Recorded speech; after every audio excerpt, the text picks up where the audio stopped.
square-rigged ship on the Baltic Sea is inspiration to poet, artist, traveler, and adventurer.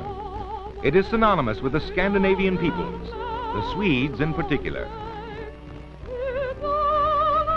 A foggy daybreak finds us at the end of our long sea voyage, in the entrance to the harbor of Stockholm. We anchor our own little vessel, the Wanderbird, and there she is, to wait for the rising sun to burn away the mists before we sail into the heart of the historic capital of Sweden. Stockholm is a city of islands and canals, which has given it the name of Venice of the North. On our way, we pass the famous Nordiska Museum and are soon gliding toward a veritable forest of masts that rise from the decks of scores of sturdy, weather-beaten sailing ships that have come home from every corner of the stormy Baltic and the seven seas. Here, their wings folded for a brief rest, they leisurely exchange their cargoes, soon to spread their gray sails and drift away again to keep up the traditions of their ancestors. Stockholm harbors one of the last commercial sailing fleets on Earth.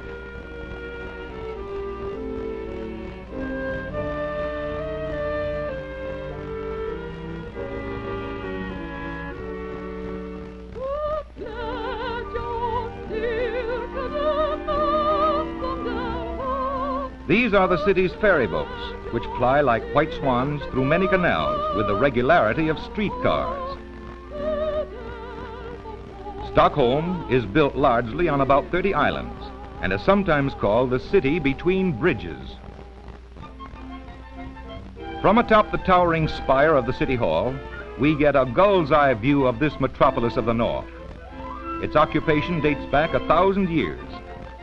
In the middle of the 13th century, Birger Jarl established the present city. It has been the scene of numerous bitter wars, yet through the centuries, it has been a very important center of art and culture. It's the home of the Nobel Prize Awards, seat of political power, and it has had much to do with shaping the destiny of both ancient and modern Europe.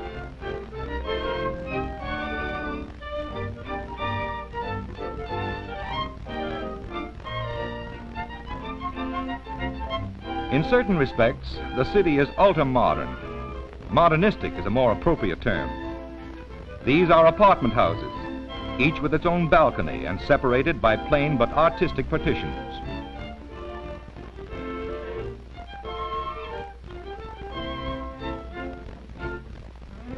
The main street is something of a pleasant surprise to travelers from America.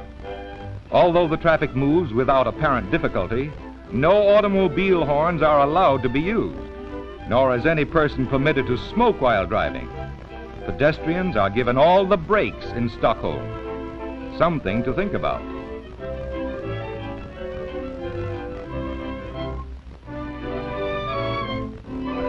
Here's a familiar sight, though. The toy balloon has the same appeal to little Swedish boys as it has for all other little boys.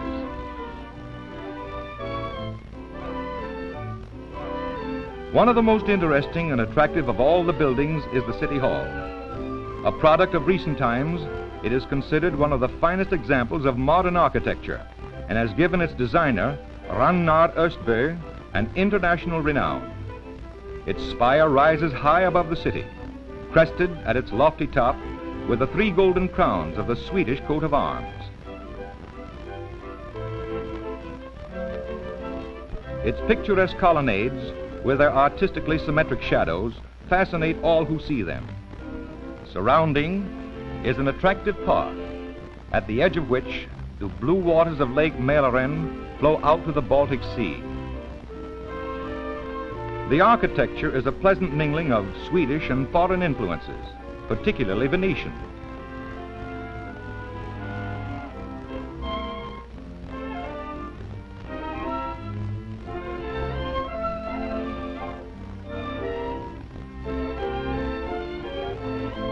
Here is that part of Stockholm which has given it the title Venice of the North. Its many waterways that wind through the unique archipelago on which the city is built are amazingly clear and clean. The city's very modern sewage disposal system keeps the water entirely free of pollution.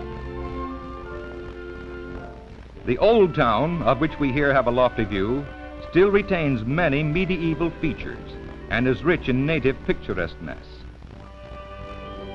Even its open-air marketplace, where everyone comes to trade, still occupies the same site selected for it by the city's original founder.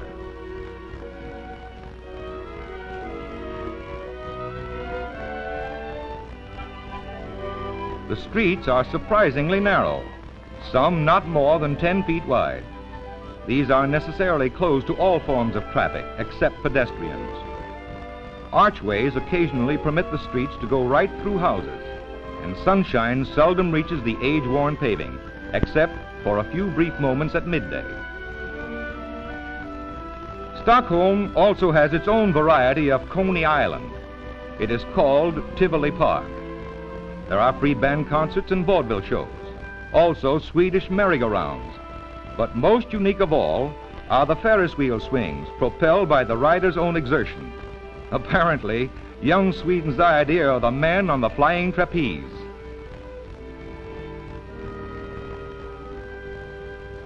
However, for those who like the more serious and artistic, this government-owned national theater presents drama enacted by Sweden's foremost actors and actresses.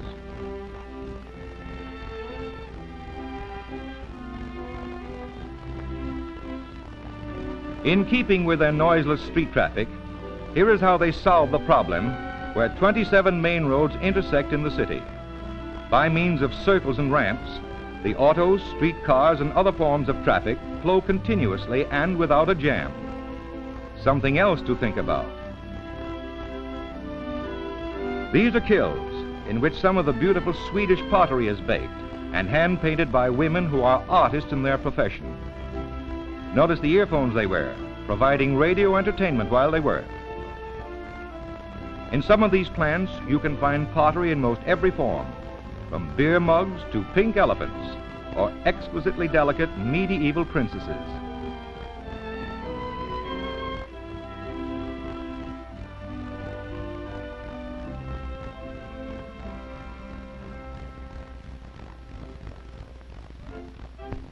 Then, to top off an afternoon in typical continental fashion, we have tea or something stronger at one of the attractive terrace cafes and watch the folks go by. Perhaps we may be fortunate enough to witness that ever-thrilling and fascinating display of military pageantry, the changing of the guard and the trooping of the colors at the King's Palace. Led by the best band in the land, whose militant music makes something within one keep step, they parade past. There is nothing quite like it. For foreign visitor and native alike, it always has the same irresistible allure and fascination.